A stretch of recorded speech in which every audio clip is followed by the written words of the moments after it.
म्हणे आता तुका म्हणे आता आम्ही नवजो दवडिता नाही देखिले ते मिळे भोग सुखाचे सोहळे वर्णानामर्थ संघानाम रसानाम छंद सामपी मंगलानांच कर्तारो वंदे वाणी विनायको लोकाभिरामं रणरंगधीरं राजीवनेत्रं रघुवंशनाथं कारुण्यरूपं करुणाकरन्तं श्रीरामचन्द्रं शरणं प्रपद्ये सच्चिदानन्दरूपाय विश्वोत्पत्त्याय विहितवे तापत्रय विनाशाय श्रीकृष्णाय वयं नमः।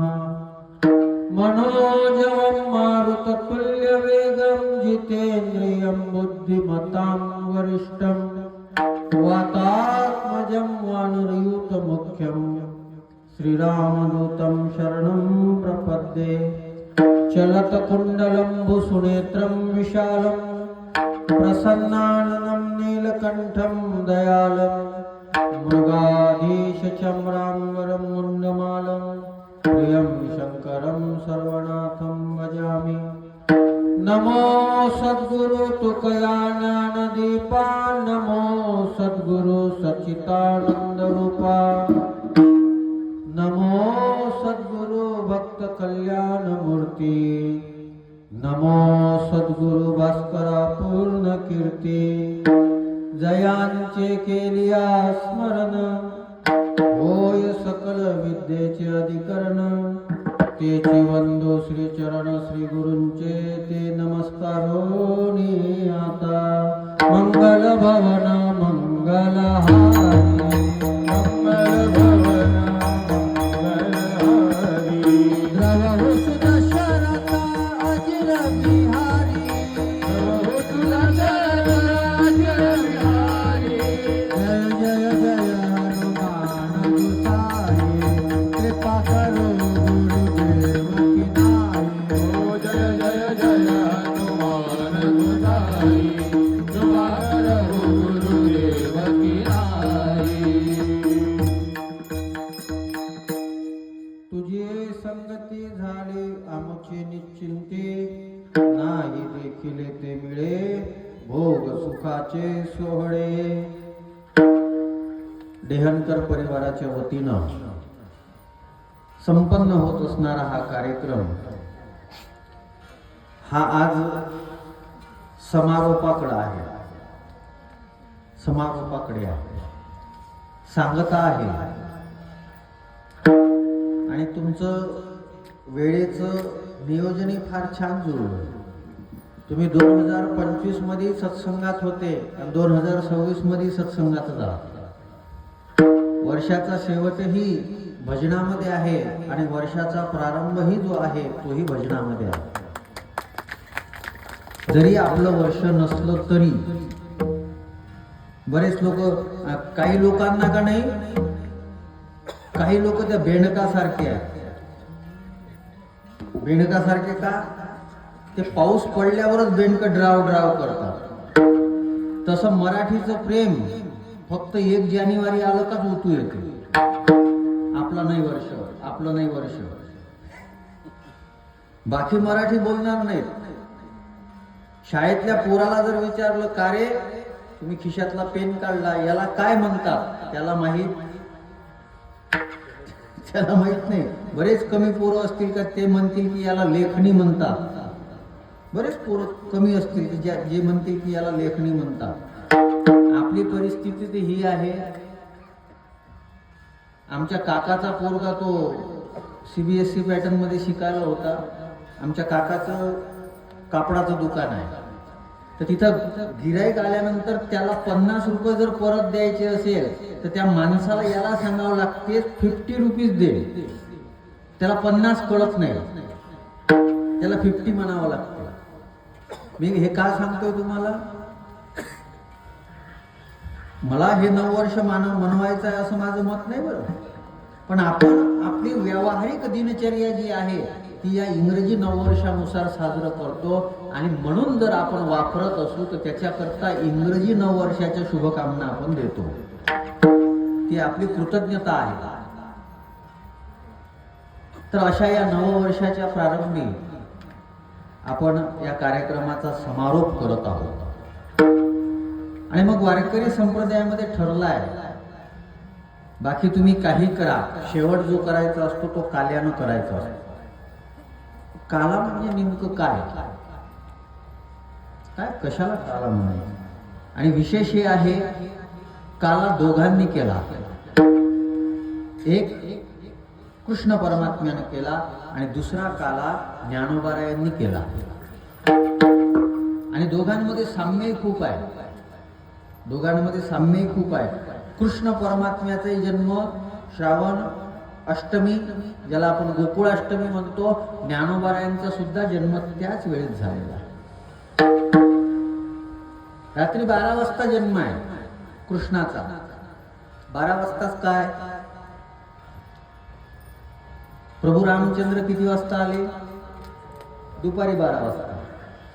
आणि कृष्ण परमात्मा कधी आले? रात्री 12 वाजता. याचं कारण आहे,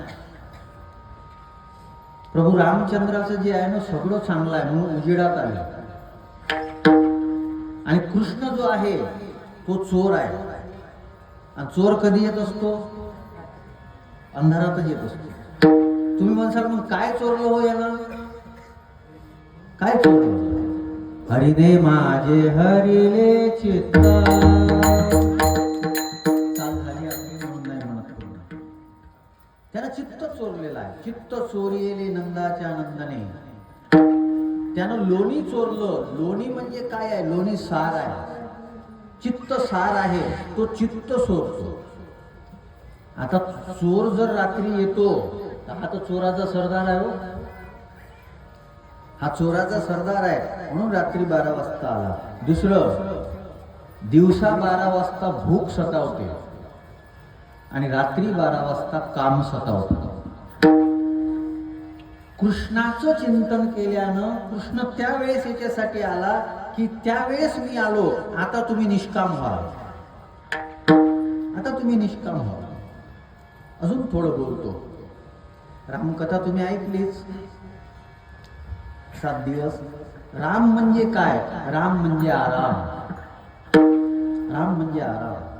आणि दुपारी जेवण झाल्यानंतर कोणी 12 वाजता म्हणतो आता जेवण चांगलं झालंय, आता थोडंसं आराम करावा. आणि ज्ञानोबारायांनी सुद्धा हे शब्द वापरले. तैसा हृदयामध्ये मी रामू, असता सर्व सुखाचा आरामू, की भ्रांताशी कामू विषयावरी. रामाचं नाव ठेवत असताना रामायणामध्ये फार सुंदर चौपाय आले अभिज्ञाना. फार सुंदर आहे. जो सुखधाम राम असनामा, अखिल लोकदायक विश्रामा. जो आनंद सिंधु सुख राशी, सी करते त्रैलोक्य तुपासी. जो सुखधाम, हा परमात्मा सुखाचं धाम आहे, तो आमच्या जीवनात यावा. आणि एक फार महत्वाचा मुद्दा आहे का? फार महत्वाचा मुद्दा. हे आमच्या ललिता काकूंना काय हे करावं वाटत असेल? काय कारण काय? इतक्या ठिकाणावर जाऊन सप्ते केले, कथा केल्या. मला सांगत होते काका का आता चित्र कुठला त्यांची कथा करायची इच्छा आहे. का केलं? का केलं? आपला खरा संबंध भगवंताचाच आहे. बाकीचे सगळे संबंध जे आहेत ना ते काही काळापुरते मर्यादित आहेत. ते मी एका पुस्तकामध्ये फार सुंदर गोष्ट वाचली होती. एका गावामध्ये एक व्यक्ती होता आणि एक 8 वर्षाची पोरगी होती. ती हातामध्ये गुलाबाचं फूल घेऊन जात होती. त्या व्यक्तीनं विचारलं, हे गुलाबाचं फूल कोणाकरता नेतं? म्हणे देवासाठी. देवासाठी नेते. नंतर पुन्हा काय झालं, 10 वर्षानं तीच पोरगी पुन्हा भेटली. आता तेच फूल तिच्या हातामध्ये दुसरं फूल होतं. यांनी पुन्हा विचारलं, बेटा तुम्हाला 10 वर्षा पहिले भेटली होती तेव्हा तू फूल देवासाठी नेत होती, आता तू फूल तुझ्या हातात दिसते, आता तू कुठे घेऊन चालली? तिनं सांगितलं, माझं लग्न होणार आहे, माझ्या नवऱ्यासाठी फूल आहे. पुन्हा 10 वर्ष झाले, पुन्हा 10 वर्षानं ती पोरगी भेटली. हे काका म्हणाले, का ग तू 8 वर्षाची होती तेव्हा भेटली, तेव्हा तू देवाला फुल घेऊन चालली होती. पुन्हा 10 वर्षानं तू 18 वर्षाची झाली, पुन्हा भेटली, तू तुझा जो पती होणार होता त्याच्याकरता फुल घेऊन चालली होती, आता तू फुल कोणाकरता घेऊन चालली? तिनं सांगितलं, माझ्या मुलासाठी. फुल माझ्या मुलासाठी घेऊन चालली. आता एक 20-30 वर्षाचा कालखंड संपून गेला. ती जी होती 28 वर्षाची झालेली होती, ती 60-65 वर्षामध्ये पोहोचली. पुन्हा एकदा ही दिसली आणि हे जे काका भेटले होते हे 80-85चे झाले. पुन्हा ती फुल घेऊन दिसली. तिला विचारलं, का ग आता तू फुल कोणासाठी घेऊन चालली? तिनं सांगितलं, पुन्हा देवासाठी. मधात काही करा, प्रारंभी आणि शेवटी देवच सोबत आहे. मधात काही करा. कोणते संबंध तुमच्या सोबत टिकणारे आहेत? कोणते संबंध? आणि संसारातले संबंध तर बघा नुसते स्वार्थावर आधारित आहे. म्हणून संतांनी सांगितलं, आमचं जीवन सफल झालं कारण आमचा संबंध देवासोबत जोडला गेला. आजी संसार सफल झाला गे माये, आजी संसार सफल झाला गे माये, आजी संसार सफल झाला गे माये, आजी संसार सफल झाला गे माये, आजी संसार सफल झाला गे माये, आजी संसार सफल झाला गे माये, आजी संसार सफल झाला गे माये, आजी संसार सफल झाला गे माये. देखिले पाय विठोबाचे, देखिले पाय विठोबाचे, तो मज व्हावा, तो मज व्हावा, तो मज व्हावा, तो मज व्हावा. देखिले पाय विठोबाचे, देखिले पाय विठोबाचे, तो मज व्हावा, तो मज व्हावा, तो मज व्हावा, तो मज व्हावा. संत सांगतात, आमचा संसार आज सफल झाला. का सफल झाला? देखिले पाय विठोबाचे. विठोबाला पाहणं म्हणजे काय याचं वर्णन मी काल रात्री सांगण्याचा प्रयत्न केला. पाहता श्रीमुख सुखावले, घालीन लोटांगण वंदेन, डोळ्यानं पाहिन रूप तुझे. त्याचं काय चिंतन आहे? जितकं काही सांगता आलं वेळेमध्ये तितकं सांगण्याचा प्रयत्न केला. दोघांनी काला केला. कृष्ण परमात्म्यानं काला केला आणि एक ज्ञानोबारायांनी काला केला. कृष्ण परमात्म्यानं केलेला काला जो होता आणि ज्ञानोबारायांनी केलेला काला याच्यामध्ये फरक आहे का?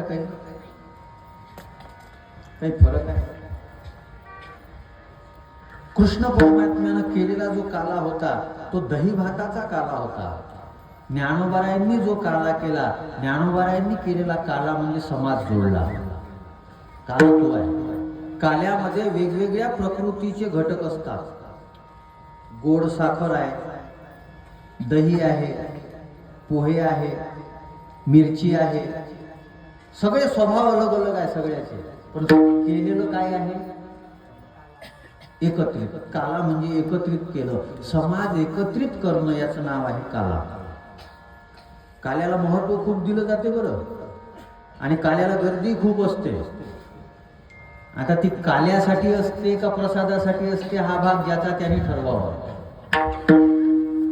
काला शब्दाचा अर्थ होतो प्रसाद. प्रसाद म्हणजे काय? प्रसाद म्हणजे सांगू एकच व्याख्या, प्रसन्नता म्हणजे प्रसाद. विठ्ठला विठ्ठला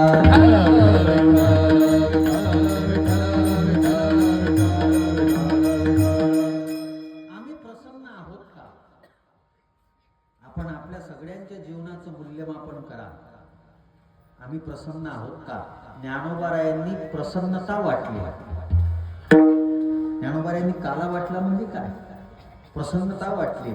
आणि ज्ञानोबारायांचं अजून एक वैशिष्ट्य तुम्हाला सांगतो, अजून एक वैशिष्ट्य सांगतो. कृष्ण परमात्म्यानं काला देत असताना गोपाळांना दिला, सोबतचे जे होते ते. ज्ञानोबारायांनी जे सोबत नव्हते त्यांनाही काला दिला. ज्ञानोबारायांचा काला थोडासा मॉडिफाईड आहे, वेगळा आहे. कृष्ण परमात्म्याने विचार केला, काला वाटू एकमेका वैष्णव विकास. आता चांगदेव जे होते ते चांगदेवालाही काला दिला, विसोबा क्षेत्रालाही काला दिला, जगद्गुरु तुकोबारायांनी रामेश्वर शास्त्रीलाही काला दिला, सगळ्यांना काला दिला ना. काला दिला आणि काला घेण्याकरता तुम्ही सगळी या असं आवाहनही केलं. यारे यारे लहान थोर,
काला विकत भेटत नाही.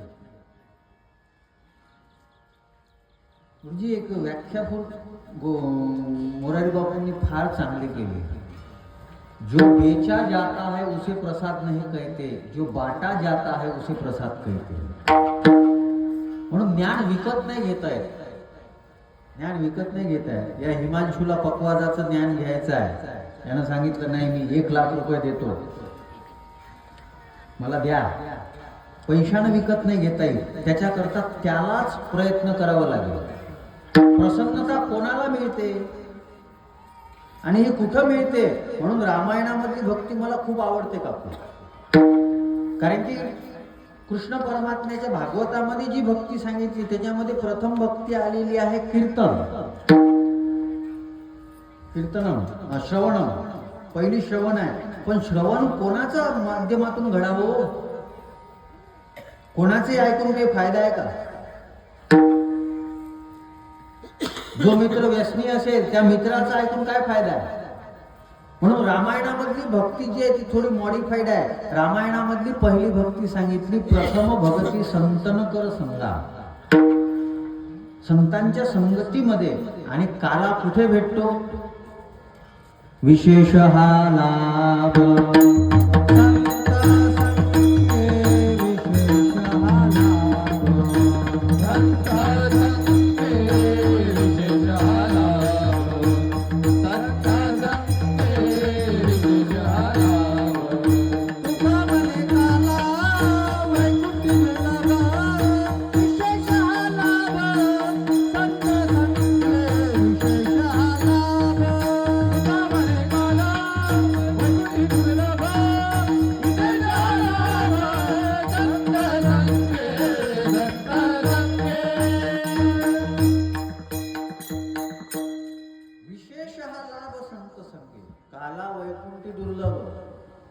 वैकुंठात भेटत नाही, संतांच्या संगतीत भेटते. अजून एक वाक्य बोलू. होकायंत्र, होकायंत्र माहिती आहे तुम्हाला? होकायंत्र कसंही ठेवा ते उत्तर दिशाच दाखवते. होकायंत्र कसंही ठेवा ते उत्तर दिशाच दाखवते. संतांच्या संगतीत कसंही राहा ती तुमच्या जीवनाची उत्तम दिशाच दाखवतात. उत्तम दिशा. साधूच्या संगतीमध्ये तुम्हाला चांगल्या कर्माकडे ती प्रेरित करते. ज्ञानेश्वरीतली ओवी फार गोड आहे 7व्या अध्यायातली. मग साधू संगे सुभटा उजू सत्कर्माची वाटा. आम्हाला सत्कर्माची वाट कोणती आहे हे दाखवते. थोडस वेगळं बोलू. तुमचं सात्विक कर्म हे सात्विक असू शकते, पण ते सत्कर्म होण्याकरता त्याला साधूची सही पाहिजे. त्याला साधूची सही पाहिजे. मंदिरात जाणं सात्विक कर्म आहे, पण मंदिरात जात असताना आजूबाजूमध्ये जे आहे त्याच्यामध्ये सुद्धा देव जर तुम्ही पाहत असाल तर ते सत्कर्म ठरते, नाही तर ठरत नाही. कारण की तुम्ही देवाला पाहता, हा भाग तर जाऊ द्या, पण देवही तुम्हाला पाहतो ना. एका आंधळ्या माणसाला कोणीतरी म्हटलं, का रे आंधळ्या, तू मंदिरात जातो, तुला देव दिसतो का? आंधळ्यानं उत्तर फार चांगलं दिलं. ते म्हणे, मला देव दिसत नाही, पण देवाला तुम्ही दिसतो, मी आलो म्हणून. तुम्ही मंदिरात गेल्यानंतर सभ्य वागता, पण आजूबाजूला कसे वागता हाही तो पाहतो ना. हा तो पाहत नाही का? भागवत सांगते का नऊ दृष्टीनं तो तुमच्याकडे पाहतो. सूर्य पाहतो, चंद्र पाहतो, अशा 9 वस्तू सांगितलेल्या आहेत. मग देव आमच्याकडे पाहत नाही का? आपल्याला काय वाटतं, मंदिरात गेलो तर सभ्य राहावं, बाकी कसंही राहिलं म्हणजे काही फरक पडत नाही. महाराज अभिजित दादा आणि माझी आता हे विज्ञानाच्या माध्यमातून होतंय, मी सगळ्या कार्यक्रमाचं आयोजन करणाऱ्या लोकांना सुद्धा हात जोडून एक विनंती करतो की कार्यक्रम करत असताना की नाही थोडी शुद्धता पाहणं गरजेचं आहे. शुद्धता पाहणं गरजेचं आहे. आमच्या एका महाराजाची मी एक क्लिप ऐकली फार, का आपल्या मुलीचं लग्न करून देत असताना त्याच्यापाशी पैसा किती आहे हे पाहू नका, तर तो पोरगा वारकरी आहे का नाही, चांगल्या विचारांचा आहे का नाही हे पहा. मग आमची जर महाराज मंडळी इतकं वारकऱ्यांची स्तुती करत असतील तर वारकऱ्यांची जबाबदारी खूप मोठी आहे. मागे पंढरपूर, आळंदी ते पंढरपूर एक दिंडी जी जाते ना, त्या दिंडीमध्ये डॉक्टर लोकांनी तपासणी केली आणि तपासणी केल्यानंतर असं आढळलेलं आहे का वारीला जाणाऱ्या 40% लोकांना सुद्धा कॅन्सरचा धोका आहे तंबाखूवर. कॅन्सरचा धोका आहे तंबाखूमुळे. आणि गळ्यामध्ये टाळ असेल, गळ्यामध्ये विणा असेल, कंठामध्ये तुळशीची माळ घातली असेल तर चुकीची खायची प्यायची लाज वाटली पाहिजे. लाज वाटत असेल तर वारकरी म्हणून घ्या. लोक पाया पडतात म्हणून वारकरी म्हणून घ्या, याच्यामध्ये काही मोठी गोष्ट नाही. कोणते वारकरी आहे तुम्ही? जर आम्ही वारकऱ्यांचा इतका आदर करतो, लोक पाय धुवून पाणी पितात, आम्हाला लाज नाही वाटावी? लाज नाही वाटावी? तुम्ही उदार आहात, तुम्हाला फक्त चांगलं बोललं, चांगलं वाजवलं, चांगलं गायलं तर तुम्ही कोणालाही बोलवायला तयार आहात. माझी विनंती आहे समाजाला, तुम्ही जर त्यांचे असे दोष जे आहे त्या दोषांना पदरात जर घेत असाल तर ते दोष वाढतील, कमी होणार नाही. आम्हाला दोष कमी झाले पाहिजेत ना. जर वारकरी असा वागत असेल तर बाकीच्यांकडून काय अपेक्षा करायची? ज्ञानोबाराय तुकोबारायांचे शब्द ज्यांच्या मुखामध्ये नेहमी राहत असतील, ते जर चुकीचं काही खात असतील, आमच्या मुखामध्ये खर्र असावं, आमच्या मुखामध्ये असावं. हे दुर्दैव आहे.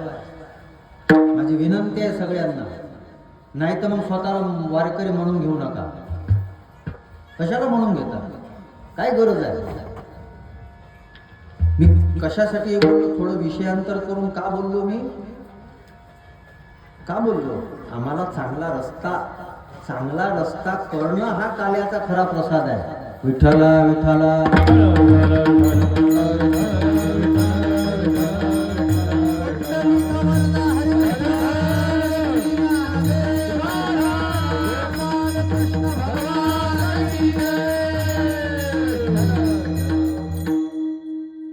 कदाचित कोणाला कठोर वाटत असेल बोलणं, मला काही त्याचा फायदा आहे का?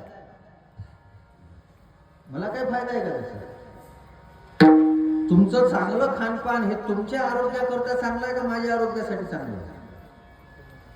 कोणाच्या आरोग्यासाठी चांगलं आहे? आमचं खानपान सुधारावं. उजू सत्कर्माची वाटा साधूच्या संगतीमध्ये हे घडतं. साधूच्या संगती हे घडलं पाहिजे. नाही तर काय, आपण अपेक्षा केली पाहिजे. आमची एका गावामध्ये कथा होती. तो साऊंड लावणारा पोरगा जो होता ना, तो स्टेज पाशी आला का दारूचाच वास यायचा. आता मी याच्याकडं पाहिलं म्हणून नाही म्हणून राहिलो, हा म्हणून माझा हे यायचाच नाही इकडं. त्याच्यासाठी नाही. अरे आपण काय करतोय याचा विचार नाही केला पाहिजे. आपण केला पाहिजे, याची गरज आहे. काला विशेष हा लाभ संत संगीत. काला संतांच्या संगतीत मिळतो, ज्ञानोबरायांच्या संगतीमध्ये काला मिळतो. मग कृष्ण परमात्म्याच्या संगतीमध्ये जो काला मिळाला, त्या काल्याचा परिणाम काय झाला तेच अभंगाच्या पहिल्या चरणात. तुझी संगती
कृष्णा, तू आम्हाला सांगितलं होतं, कारण की तू आमच्याकडं पाहिलं आणि आमच्याकडं पाहिल्यावर आमचे चेहरे पाहून तू ओळखलं आणि तू आम्हाला म्हटलं होतं, का रे तुमचे चेहरे का सुकले?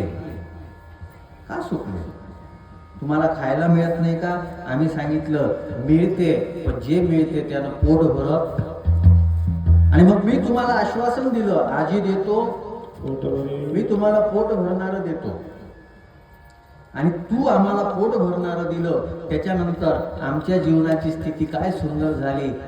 तुझी संगती झाली आमची, आमचं जीवन निश्चिंत झालं. हे कोणी म्हणू शकते का? हो, कोण म्हणू शकते की आमचं जीवन निश्चिंत झालं? हे म्हणण्याकरता किती मोठी ताकद लागते, हे कोणी म्हणू शकत नाही. 80-85 वर्षाची वय झाले, चालता येत नाही, पण तरीही प्रयत्न कशासाठी आहे? काहीतरी मिळवण्यासाठी. कोणी पैशासाठी प्रयत्न करतो, कोणी सत्तेसाठी प्रयत्न करतो. तुम्ही थांबसाल कधी?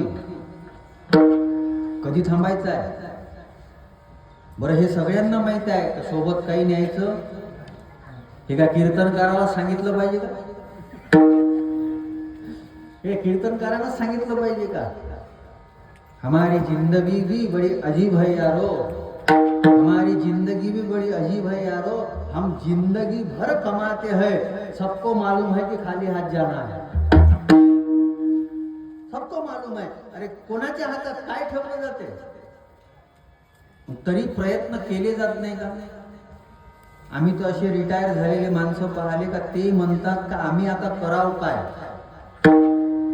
करावं काय. आणि माझं थोडंसं ज्यांचं 60च्या वरची वय आहेत ना, तुम्हाला हे बोनस आहे बरं, तुम्हाला हे बोनस आहे ना. मग आता याच्यात काय करायचं, बरेच माथारी जे असतात ना, पोरं जे असतात त्यांच्या लेकरांची व्यवस्था करण्याकरता माथारी लागतात. त्यांचं जीवन नाही का, त्यांनी तुम्हाला सांभाळलं, तुमचे लेकरही त्यांनी सांभाळायचे, त्यांनी कधी जगायचं, त्यांनी कधी परमार्थ करायचा, त्यांनी कधी भजन कीर्तनाला जायचं, त्यांनी कधी पंढरपूरला जायचं, कधी जायचं नाही. तुम्ही जाऊ नका, तुम्ही जाऊ नका, तुम्ही गेले तर यांचं कसं होईल बरं. हे तुम्ही त्यांना थांबवून राहिले, पण कधीपर्यंत थांबवसा.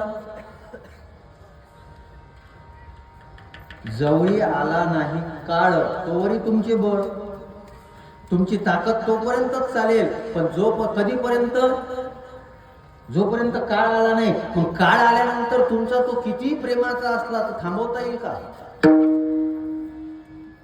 थांबवता येईल.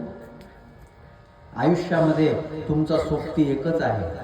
आम्हाला देव भेटेल की नाही सांगता येत नाही, पण ते आमचे राजेश रामायणीजी महाराज जे आहे ना, ते फार सुंदर गीत गायचे. इसके तो आगे भजन ही है साथी, हरि के भजन बिना अकेला रहेगा, जीवन है 2 दिन का मेला रहेगा, जिंदगी भर का झमेला रहेगा, इसके तो आगे भजन ही है साथी, हरि के भजन बिना अकेला रहेगा, जीवन है 2 दिन का मेला रहेगा, उसके तो आगे झमेला रहेगा. फार सुंदर पद गायचे ते काकू. रामायण फार चांगलं करायचे. मोरारी बापू सुद्धा त्यांची रामकथा ऐकायचे. लवकर गेले ते, 65 वर्षाच्या वयामध्येच गेले, लवकर गेले. फार सुंदर कथा करायची, रामायणाचे भाव खूप सुंदर, आणि स्वतः रचलेले पद गायचे ते फार सुंदर गायचे. युट्यूबला वगैरे आहेत ते. काय आहे जीवन, जीवन काय आहे, आणि हे पूर्ण कशानं होते. संसारामध्ये तुम्ही इतका प्रयत्न करता, इतका प्रयत्न करता, इतका प्रयत्न करता, पण सगळ्यांचा अनुभव असतो काहीतरी राहून गेलं. रावणाकडे फार मोठी संपत्ती होती, शुद्ध कांचनाची सप्तकोटी. त्याच्या राज्यातली जी घरं होती त्याच्यामध्ये 24 कॅरेट जे होतं सोनं, त्याचे घरं किती होते, 7 कोटी. 7 कोटी होते. बायका किती होत्या, 80,000 अशा सुंदर कामिना, 80,000 बायका होत्या. बरं, एवढ्या बायका होत्या तरी बाई आवडलीच ना दुसरी. वनवासाची पत्नी आवडलीच ना, रामाची पत्नी तृप्ती होती का, झाली का तृप्ती. 80,000 बायका असल्यानंतरही तृप्ती होत नाही, इतकं चांगलं असल्यानंतर तृप्ती होत नाही. त्या रावणाच्याच अवलादी समजल्या पाहिजे. विठ्ठला विठ्ठला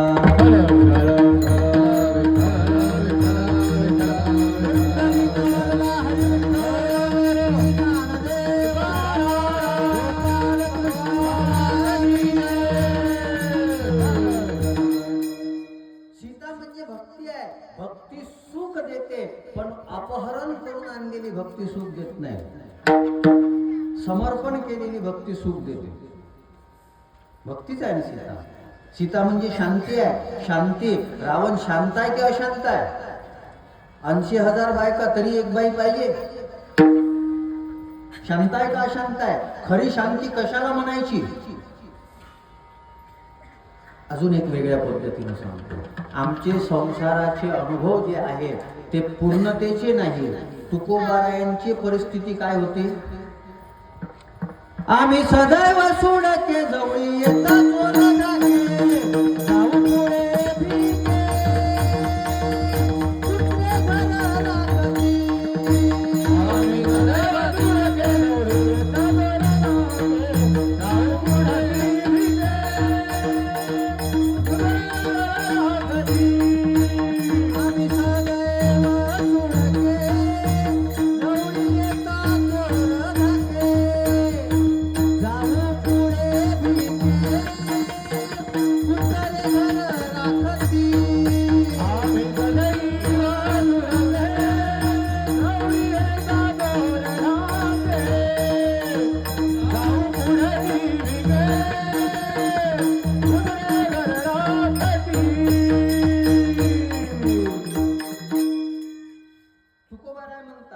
तुकोबारायांचं जीवन चरित्र आहे. आम्ही सदैव जवळी येता चोर धाके, जाऊ पुढे भिके, कुत्रे घर राखते. आमच्या घरातून कोणी काहीच चोरून नेत नाही, कारण की मोकळच असते. शनी शिंगणापूर कुत्रे घर राखतात. आपलं घर कोण राखते? तुम्हाला शांती आहे का? माझा विषय हा आहे. आम्हाला आम्ही फार मोठं घर बांधलं, पण झोपत जर शांत नसेल तर काय करता हो? काय करता?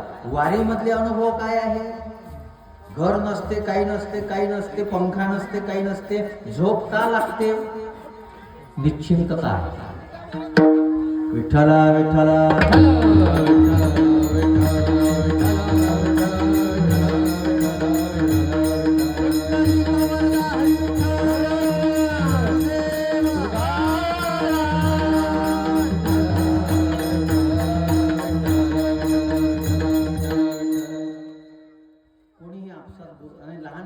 तिकडे खेळा, मधात येऊ नका. तुम्ही खेळा तिकडे मस्त आनंदात.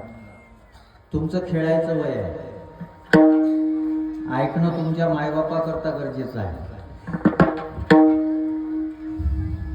ऐका, नीट ऐका. माझ्याकडे पहा, म्हणजे माझ्याकडे म्हणजे कीर्तनाकडे लक्ष द्या. जगद्गुरु तुकोबारायांचे अनुभव आहे. तुकोबारायांची पत्नी अन्न एक करता करता बरे झाले देवा. मला तर त्या पारमार्थिक लोकांचं हसू येते का जे म्हणतात का देवाच्या कृपेनं आमचा संसार चांगला आहे. हे सगळं उलट आहे. कारण की तुकोबारायांचं मत असं आहे, देवानं तुमच्यावर कृपा केली याचं खून काय आहे? संसार बिघडतो. देवाचे ते खून आले ज्याच्या घरा, त्याच्या पडे चिरा संसार. संसार बिघडत असेल तर देवानं कृपा केली असं समजा. आणि आपलं सगळं उलट चालू आहे. मी कालच सांगितलं ना, एक लोटा जल सब समस्या का. आम्ही याच्यातच गुंतलेले आहोत. तर आमचं सगळं देवानं चांगलं केलं, आमचं सगळं देवानं चांगलं केलं. एक जण म्हणे शंकराच्या कृपेनं आमचं घर चांगलं झालं. त्यामुळे त्याच्या कृपेनं तुझं घर चांगलं झालं असतं तर तोच का स्मशानात राहिला असता? त्यानं नसतं बांधलं का चांगलं? तो का स्मशानात राहिला असता? हे घर, हे नाशवान वस्तू चांगल्या होणं, याला थोडे परमार्थ म्हणतात हो. हे तुमच्या पुरुषार्थावर डिपेंड आहे, तुमच्या प्रारब्धावर डिपेंड आहे. पण तरी तुकाराम महाराज म्हणतात, आमच्या जीवनाचं वैशिष्ट्य तुम्हाला सांगू काय? आमचं जीवन असं आहे की आम्ही ज्या ज्या इच्छा केल्या त्या सगळ्या इच्छा पूर्ण झाल्या.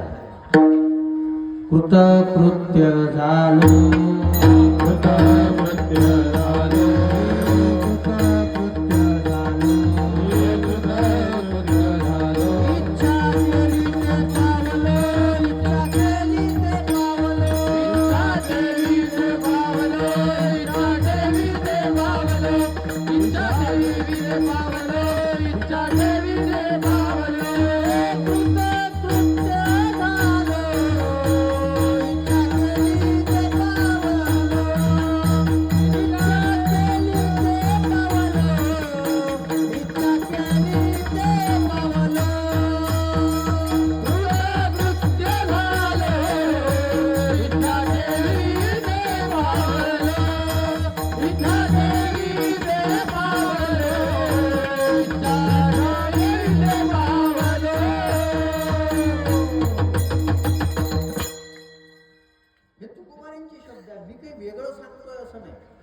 तुकाराम महाराज म्हणतात, आमच्या जीवनाचा आम्हाला अभिमान वाटतो, कौतुक वाटते झाले या वेचाचे. कृतकृत्य झालं. आमच्या इच्छा पूर्ण झाल्या. इच्छा पूर्ण झाल्यात का आपल्या? रावणाच्या झाल्या नव्हत्या ना. त्याची इच्छा होती स्वर्गाला शिडी लावायची, समुद्रावर रस्ता बनवायचा. त्याची इच्छा होत्या. कुठं पूर्ण झाल्या? जर रावणाच्या पूर्ण झाल्या नाही, आपल्याकडे आहे काय? काय आहे? जीवन निश्चिंत होणे याचा अर्थ आहे. आणि थोडस वेगळं बोलतो, इच्छा पूर्ण होणं यानं अजून इच्छा वाढतात. आणि आपलं हे संसाराची मानसशास्त्रच ते आहे. पहिले आमच्याकडे सायकल असली तर आमची इच्छा होते की आमच्याकडे 2 चाकी असावी. 2 चाकी झाल्यानंतर आमची इच्छा होते का आपल्याकडे 4 चाकी असावी. 4 चाकी नंतर इच्छा काय होते का आता नवीन टाटा सियारा आली ते आमच्याकडे असावी. कोणाला वाटत नाही. आमच्यासोबत काही पोरं येतात कधी कधी कीर्तनाला. ते म्हणते महाराज आता तुमचं वजन वाढलं. म्हणजे असं वजन नाही बरं, कीर्तन चांगलं करता, लोक तुम्हाला मानतात, तुमची ओळख आहे, हे आहे, मोठ्या मोठ्या ठिकाणी तुम्ही जाता. आपल्याला म्हणे आता ही गाडी शोभत. त्यानं ते दिवस पाहिले नाही. मी ते दिवस पाहिलेले आहे की त्या काळामध्ये आम्ही 200 किलोमीटर 2 चाकी गाडीवर फिरायचो. म्हणजे इतकं सोपं आहे का महाराज? 3 दिवस माझा हात जो होता ना असाच होता. 3 दिवस नस लागली होती गाडी चालू. शेवटी डॉक्टरकडे जावं लागलं. डॉक्टरनं सांगितलं म्हणे महाराज तुमची नस जी आहे ना ती थोडीशी दबलेली आहे म्हणून हा हात तुम्हाला त्रास देऊन राहिला. तुम्ही असेच जर 2 चाकी गाडीवर फिरत राहिले तर तुम्ही काही जास्त दिवस राहत नाही. म्हटलं शुभ बोलणाऱ्या. सुविधा मिळाल्यानंतर आमचं सुख आम्हाला मिळते की नाही हा मोठा प्रश्न आहे. आम्ही पहिले झोपडीत राहत होतो, आम्ही आता चांगल्या घरामध्ये राहतो, पण तरी आम्हाला सुख का मिळत नाही? आमच्या बाजूच्याचं घर त्याच्यापेक्षा चांगलं आहे, त्याच्यामुळे आम्हाला सुख मिळत नाही. That is the main problem. कारण की आम्ही आमच्या सुखानं सुखी नाही आहोत. दुसरा अधिक का सुखी आहे याच्यामुळे आम्ही दुःखी आहोत. दुसरा का आमच्यापेक्षा का सुखी होतो? आम्हाला बरेच लोक म्हणतात बरं तुम्ही इतका चांगला संसार केल्यानंतर माझे तर नेहमीचे अनुभव आहेत. बरेच लोक आम्हाला म्हणतात महाराज तुमचं लय चांगलं आहे. तर बरं तुम्हाला हे करायला मी सांगितलं होतं का? चला बसा गाडीतून चला आमच्यासोबत. नाही ते पोरग काय म्हणत नाही. इथंच अडचण आहे. इथंच अडचण आहे. वय संपत आल्यानंतरही पोरग काय म्हणेल, बायको काय म्हणेल याचा विचार तुम्हाला करावा लागतो. पण देवाच्या पुढे उभं राहत असताना ज्यानं आम्हाला जीव दिला, ज्यानं आम्हाला हा देह दिला, त्या देवाला उत्तर काय द्यायचं याच्या उत्तर तुमच्याकडे तयार आहे का? तुकोबाराय म्हणतात की आम्ही सगळं देवाला दिलं आणि देवानं सुद्धा आम्हाला सगळं दिलं. आम्ही इच्छाच केली नाही देवाकडे. तुकोबारायांची एक नाट्याच्या अभंगातली मागणी फार चांगली आहे. आता तुझं कळेल ते करी, तारीशी तरी तारी मारी, जवळी अथवा दुरी धरी, घाली संसारी अथवा नको. तुला जे करायचं ते कर. याला भक्ती म्हणतात. आणि त्यांना काला भेटतो. त्या गवळणी म्हणू लागल्या आमची इच्छाच नाही की आम्हाला मोक्ष मिळावा की आम्हाला काय मिळावं. आमची एकच इच्छा आहे कृष्णा तू आमच्यावर प्रेम करावं, आम्ही तुझ्यावर प्रेम करावं. तुला काय करायचं ते तू ठरव. आम्ही तुझ्यावर प्रेम करू. आम्हाला दुसरं काय पाहिजे? आणि त्या कृष्णासोबत बोलत असताना सुद्धा किती सुंदर बोलतात. प्रेम करणं हा एक प्रकारचा रोग आहे. भक्ती करणं हा एक रोग आहे. आणि म्हणून ज्यांनी भक्ती केली ना त्यांना पागल समजल्या गेले. मीराबाईंनी भक्ती केली, लोग कहे मीरा भैरे बावळी. तुकाराम महाराजांनी भक्ती केली, लोक म्हणतात तुका वेडा अविचार. तुकाराम महाराज वेडे आहेत. त्या राजेश रामायणीजींचं एक फार सुंदर पद आहे.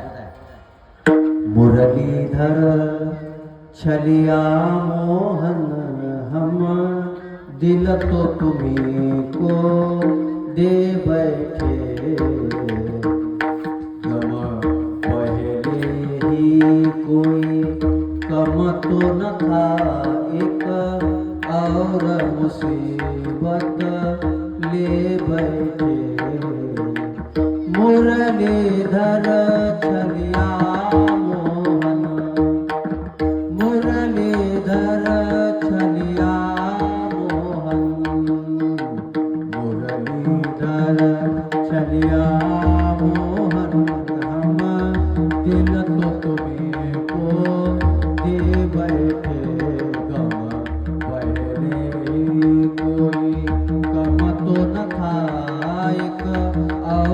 मुसीबत ले बैठे. ही भक्ती आहे. हे मुरलीधर, हे कृष्णा. आणि कृष्णासोबत भांडणारं बोलतात गवळणी, भांडणारं बोलतात. काय सुंदर गवळणी होत्या पहिल्या. कानोबा तुझी घोंगडी चांगली, कानोबा तुझी घोंगडी चांगली, कानोबा तुझी घोंगडी चांगली, कानोबा तुझी घोंगडी चांगली, कानोबा तुझी घोंगडी चांगली, कानोबा तुझी घोंगडी चांगली, कानोबा तुझी घोंगडी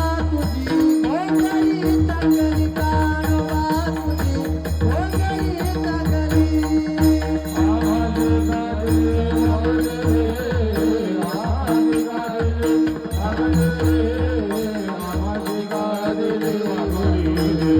कानोबा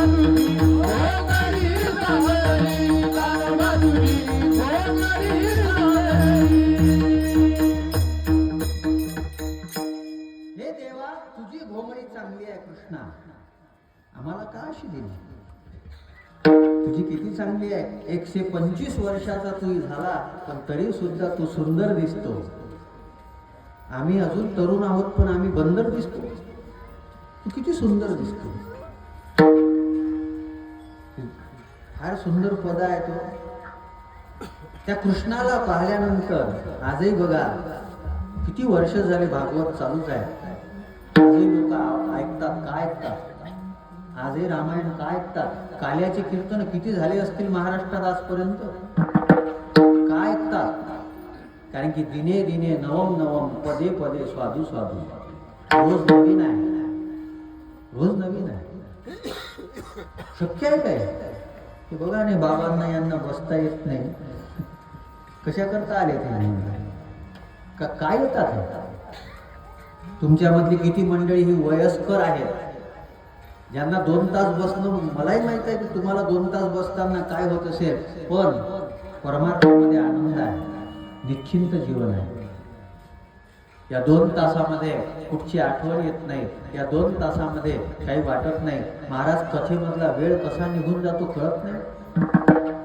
माझा तो अनुभव आहे. मला प्रत्येक वेळेस कीर्तनाकरता टाइम मला वाटते मी कमी पडलो. 11:15 सुरू झालं होतं, 11:15च्या जवळपास काटा पोहोचत आला. अर्धा घंटा आहे माझ्याकडे, आणि मी अजून पहिलंच चरण सोडवलं नाही. हे का होते? हे का बोलावं वाटते? मी तसं बोललो तर मी बोलू शकत नाही जास्त, फार कमी बोलतो मी. काय बोलायचं? संसाराविषयी काय बोलायचं? किती बोला, किती करा, चांगलं करा, पळसाला पानं. काय काय बोलायचं? काय बोलायचं? अरे बोलण्यासारखा परमार्थ आहे, बोलण्यासारखा देव आहे, बोलण्यासारखा संत आहे. तुकोबाराय म्हणतात, देवा तुझ्यामुळे आमचं जीवन किती सुंदर झालं. आणि मग त्या देवाला बोलत असताना चांगलंही बोललेले आहे, आणि कधी कधी त्या देवाला बोलत असताना शब्दही वापरलेले आहे. हरी तू निष्ठुर निर्गुण. देवा तुला वाटत नाही? अरे आम्ही किती चांगलं भजन केलं तुझं, आम्ही तुझ्या करता हे सगळं संसार सोडले, आम्ही सगळं हे केलं, आणि तू गायब झाला. आम्ही घरधंदा, आम्ही सगळे कामं विसरलो. आमच्या घरचे ज्येष्ठ जे होते ते म्हणू लागले, तू पागल आहे का, तू पागल आहे का. सगळं सोडून दिलं, आणि तुझ्या करता शरद पौर्णिमेच्या रात्री 12 वाजता आम्ही या कदंबाच्या झाडाखाली आलो, या यमुनेच्या काठावर आलेलो आहे, आणि तू आता गायब झाला. हरी तू निष्ठुर निर्गुण. जनाबाईंनी फार सुंदर गीत अभंग गायलेला आहे. धुंद झाला तुझा दरबार, पुण्यवंत पाताळ लोकी नेला. हे सगळं का झालं? त्या देवासोबतचा संवाद आहे. पण तुकोबाराय गोपाळ बनून गेलेले असतील आणि ते तुकोबाराय म्हणतात, देवा आम्ही तुझ्या सोबत राहिलो. तुका म्हणे आम्हा देवाचा संगात आणि आमच्या जीवनामधली परिस्थिती अशी झाली, तुझी संगती झाली आमची निश्चिंती. जीवन निश्चिंत झालं याचा अर्थ सांगू तुम्हाला, एका शब्दात सांगतो, तुकोबारायांच्याच शब्दामध्ये सांगतो. तुकोबाराय म्हणतात आमच्या इच्छा संपल्या असं नाही, इच्छा निर्माण होत